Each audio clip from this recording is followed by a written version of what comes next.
heart attack फैनाय लोगो लोगोनो होनांगोन सिपिआर मा बे सिपिआरआ सरकारा होगोन सिपिआर दिनैनिफ्रायनो होगोन बे सिपिआरखौ हरखाबै हार्ट एटेक जानायनिफ्राय रैखा मोननो थाखाय सरकारा फोरोंगोन गोनांथार नेम उन्दै गथ'निफ्रायनो जागायनानै बैसो जानाय सुबुंनिसिम हार्ट एटेक बांनो हमदों बेखौ नोजोर बोनानै सरकारा बे थांखिखौ लादों हादरनि 10 लाख सुबुंफोरनो फोरोंगोन बे सिपिआरखौ दिनैनिफ्रायनो फोरोंनाया जागायगोन बे सिपिआरनि सोमोन्दै सिपिआरखौ माबोरै होनांगौ बेखौ सरकारा फोरोंगोन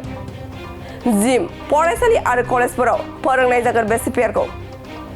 हार्ट एटेक फैनाय लोगो लोगोनो सिपिआर होनानै जिउखौ रैखा खालामनो हागोन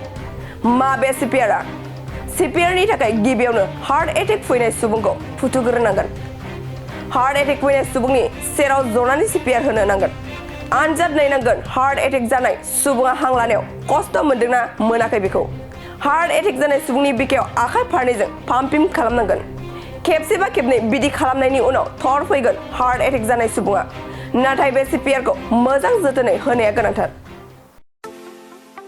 सना रुफा आरो हिरानि जुवेलारि गाननो मोजां मोनग्रा सुबुंफोरनि थाखाय गोजोनथाव खौरां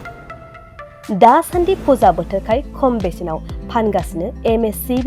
जुवेलार्सआव सना रुफा आरो हिरानि समायना रमायना जोंख्लाबनाय जुवेलारि MSCB जुवेलार्सआव मोननो हागोन राजकोट जुवेलारि कास्टिं जुवेलारि कलकाता जुवेलारि मेसिनजों बानायनाय जुवेलारि आरो आखाइजों बानायनाय जुवेलारि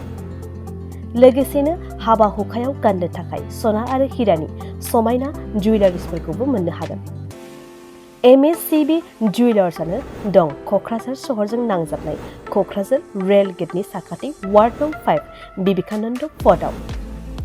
MSCB जुवेलार्सजों थोंजोङै जगाजग खालामनोबो हागोन 9954273079 जानबुं अनजिमायाव